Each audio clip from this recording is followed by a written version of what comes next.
오늘 또 지제 가장 숭고한 히스테리 환자 시간에 돌아왔습니다. 한번 또 공부해 보도록 하겠습니다.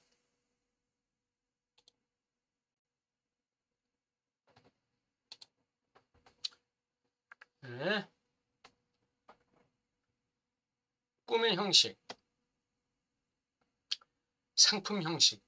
이거 이제 두 가지를 비교하고 있죠. 막스의 상품 형식, 그 다음 프로이드의 꿈의 형식. 이 두 가지를 비교하면서 형식이 중요하다는 얘기를 지금 지적이 하려고 하는 것이죠.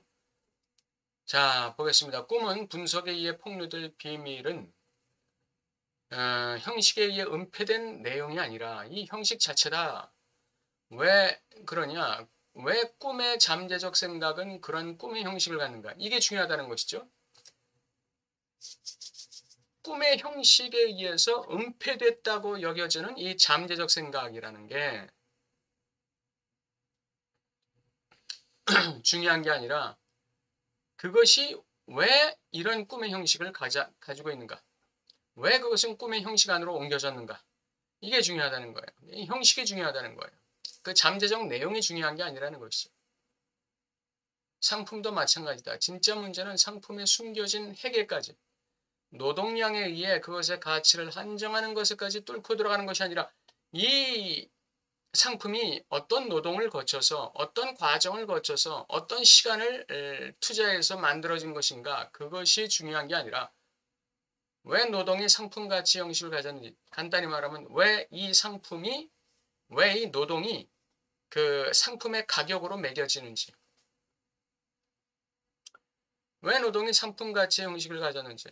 아무리 노동이 많이 들어가도 그것의 가치를 10,000원으로 책정하면 그 노동의 가치는 10,000원이 되는 거예요. 그럼 그 노동이 10,000원이라는 상품 가치의 형식을 어째서 갖게 됐는지 그걸 분석해야 된다 이거죠. 왜 노동은 그것의 생산물의 상품 형식에서만 사회적 성격을 확언할 수 있는가에 있다. 진짜 문제는 거기 있다 이거죠. 프로이드의 꿈에 대해 우리가 범하는 근본적인 실수는 꿈 안에서 만들어지는 무의식적 욕망을 꿈의 의미인 잠재적 생각과 헷갈리는 거예요. 동일시하는 거예요. 꿈의 형식, 꿈의 그 형식이 은폐하고 있다고 생각하는 그 잠재적 생각, 이것과 꿈 안에서 만들어지는 그 무의식적 욕망, 이것을 혼동하는 것. 이게 이제 프로이드의 꿈에 대해서 우리가 범하는 실수다 이거죠. 그런데 꿈의 잠재적 생각은 그 안에 무의식적인 것은 아무것도 가지고 있지 않다는 거예요. 달리 말하면 잠재적 생각과 꿈의 형식 안에 있는 그 무의식적 욕망은 완전히 별개의 것이다. 이 잠재적 생각은 의식, 전의식 체계에 속하는 것이고 특정한 조건 하에서 의식 밖으로 밀려난다. 어떤 그 조건에서 의식 밖으로 밀려날까요? 다시 말하면 무의식 안으로 접목되는 것은 어떤 조건 하에서일까요? 잠재적 생각이 무의식에 끌려 들어가는 것은 무의식의 최초 과정의 수수께끼 안에서 이 생각이 번역될 때이다. 무의식의 최초 과정이라는 것은 지각과의 동일시, 즉 그 억압 과정이죠. 억압 과정에서 이 생각이 번역될 때이다. 그러니까 무의식의 최초의 억압이 이 잠재적 생각에 전이될 때, 그때 이제 그러니까 무의식의 이 억압이 잠재적 생각에 의해서 칼라가 입혀질 때, 그때 무의식에 억압된 내용들은 꿈의 형식을 만들어서 꿈으로 발현되는데, 그때 그 무의식은 주체에 억압된 무의식적 욕망을 드러낸다는 것이죠. 재료는 잠재적 생각이 재료가 될지언정 잠재적 생각이 꿈의 형식 안에 본질은 아니다. 꿈의 형식에서 본질은 무의식적 주체 욕망이라는 것이죠. 즉 꿈의 본질은 잠재적 생각이 아니라 그것에게 꿈의 형식을 부여하는 꿈 작업이다. 꿈의 본질은 꿈 작업이다 그랬어요. 전위, 응축, 단어나 음절 내용의 형상화 등의 메커니즘이다. 그러니까 이 꿈 작업이 이 꿈의 본질인데 이 꿈 작업을 통해서 무의식적 욕망이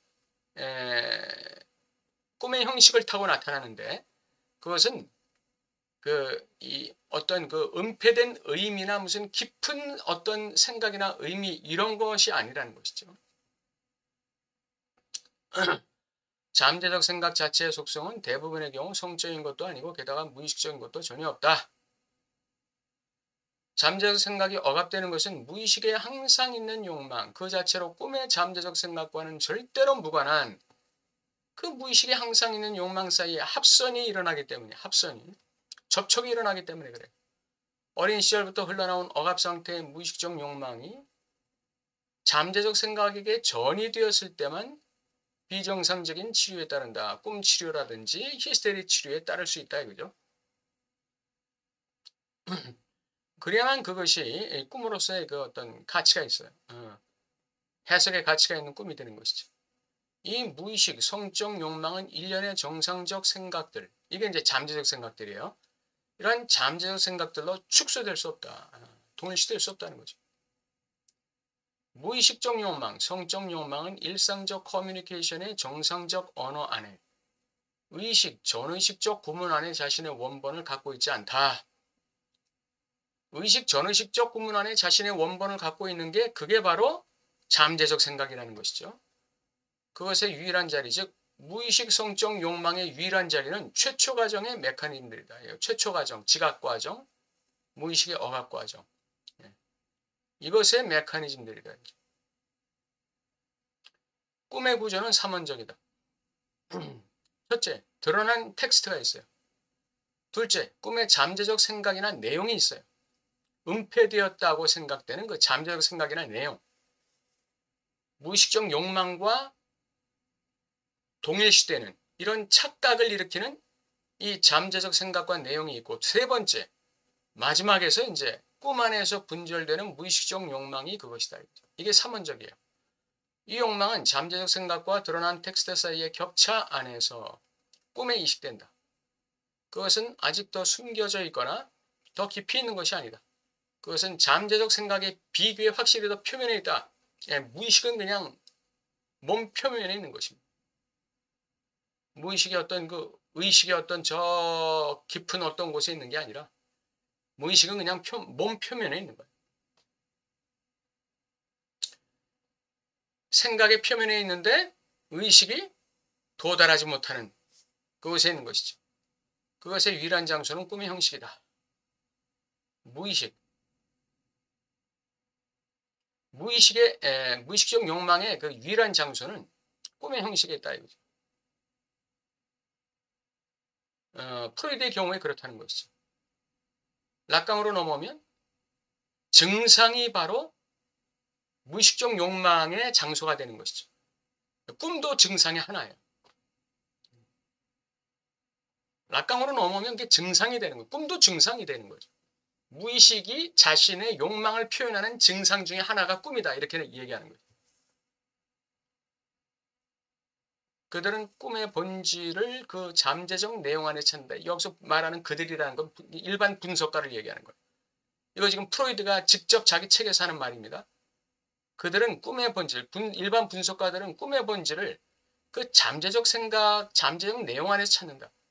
이 과정에서 꿈의 잠재적 생각들과 꿈 작업 사이의 구별은 그들에게서 벗어난다. 그들은 꿈 작업을 분석하지 못한다는 거예요. 꿈은 사실 수면 상태에 고유한 조건들이 허용하는 생각의 특수한 형식일 뿐이다. 바로 꿈의 작업이 이 형식을 창조한다. 바로 그 작업이 꿈의 본질이다.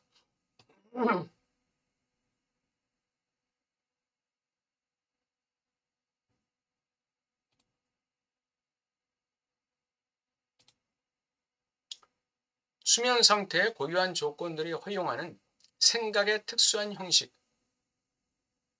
이게 뭐라는 것이죠? 이 꿈이라는 거예요.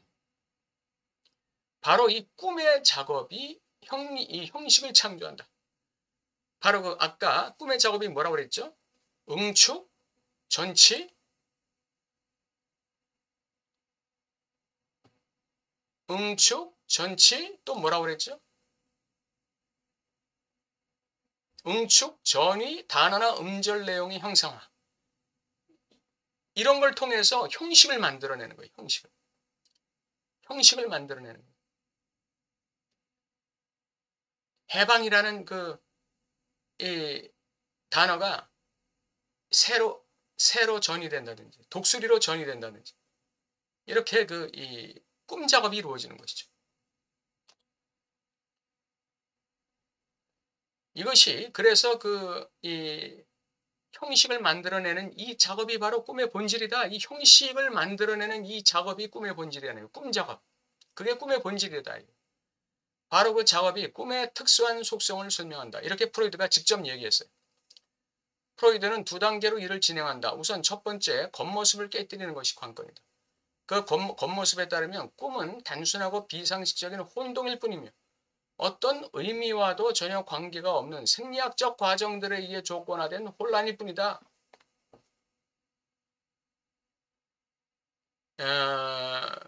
밤에 수면 중에 일어나는 생리학적 과정들, 무슨 뭐 뇌파 작용이라든지 이런 것들에 의해서 수면 상태라든지 이런 것들에 의해서 조건화된 혼란일 뿐이다. 이렇게 생각되는 게 바로 겉모습이에요.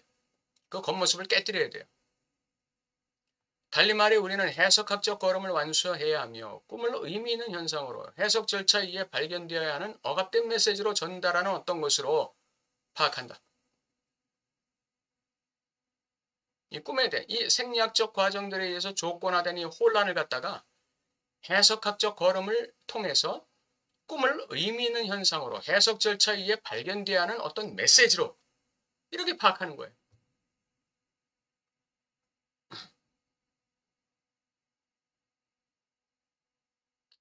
이게 꿈의 그 겉모습을 깨뜨리는 것이 되는 것입니다. 그 다음에 우리는 꿈의 의미 있는 핵에 의해 숨겨진 의미의 이야기, 이게 아까 잠재적 생각이라고 그랬죠. 꿈의 형식 뒤에 은폐된 내용, 이게 잠재적 내용이라고 그랬어요. 이것에 의해 이 매혹에서 해방되어야 한다. 그러니까 요 은폐된 내용이라는 요 매혹에서 해방되어야 되는 거예요. 그리고 꿈의 형식 자체, 이 꿈의 형식 자체에 집중해야 돼요. 첫 번째 우리가 우리가 해결해야 될 것은 겉모습을 깨뜨리는 것인데 그것은 생리학적 과정들에 의해 조건화된 혼란스러운 것들에 대해서 그냥 피상적으로 해석하는 거예요. 이게 어떤 의미, 어떤 메시지를 주고 있는 거다. 그렇게 해석하는 거예요. 거기서 해방돼야 되고 그 다음에 우리가 해방돼야 되는 것은 꿈의 형식에 의해서 가려졌다고 위장되어 있다고 여겨지는 숨겨진 의미, 꿈의 형식 뒤에 은폐된 내용, 이것에 대한 매혹에서도 해방돼야 돼요. 그리고 그냥 꿈의 형식 자체에 집착해야 돼요. 꿈의 작업에 집착해야 돼요. 꿈의 작업의 메커니즘들에 의한 잠재적 생각의 관통 작업에 관심을 집중해야 한다. 이 말은 뭐죠? 이 잠재적 생각이라는 매혹에서 해방돼 나와야 한다 이거죠. 이게 우리가 꿈을 해석하는 데 있어서 해결해야 되는 두 가지 과제예요. 상품 형식의 비밀의 분석도 동일하게 두 단계로 분절된다. 먼저 겉모습을 흐트러뜨리는 것이 관건이다.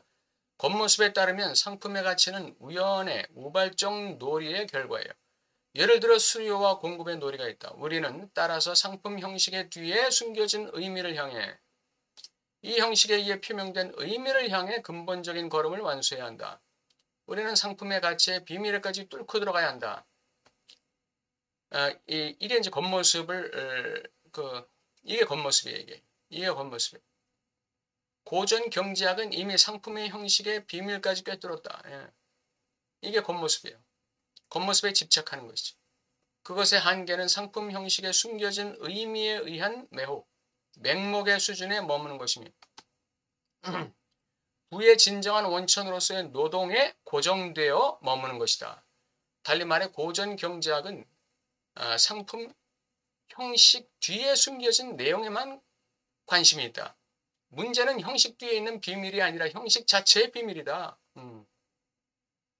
상품도 형식 뒤에 숨겨진 그 어떤 그 상품이 만들어지는 과정에서의 숨겨진 어떤 내용들, 거기에 관심이 있는 게 아니라 이 문제는 형식 그 자체의 비밀이다.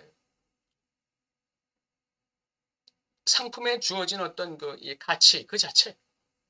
그 다음 우리는 결정적으로 상품 형식의 자체의 기원을 분석해야 한다. 즉 단지 형식을 본질로 숨겨진 내용으로 축소하는 것이 아니라 은폐된 내용이 그런 형식을 갖는 과정, 이걸 조사해야 한다는 거예요. 은폐된 내용이 그런 상품 형식을 갖는 과정, 이게 꿈 작업과 동일한 과정이에요. 꿈 작업이 일어나는 과정. 상품이 만들어지는 배경에 은폐된 내용이 상품 형식을 갖는 과정에 집착해야 된다. 생산물이 상품의 형식을 갖는 순간 그 작업의 생산물의 수수께끼적 특성은 형식 자체로부터 나온다. 막스의 얘기입니다. 정치 경제학은 왜 상품이 그런 형식을 갖는지, 왜 노동이 가치 안에서 표상되는지, 그리고 왜 노동을 시간으로 측정하는 것이 생산물의 가치 크기 안에서 표상되는지, 이 생산물의 가치 안에서 표상되는 이유를 결코 묻지 않았다 이거죠. 예, 일반 정치 경제학은 그런 실수를 했다는 것입니다. 예, 오늘 꿈의 형식과 상품의 형식에 대한 막스의 이론과 프로이드의 꿈 분석 이론을 통해서 이 유비되는 모양을 우리가 한번 생각해 봤네요. 예. 한 주간도 건강하시고 또 다음 주에 지적 시간 뵙겠습니다. 감사합니다.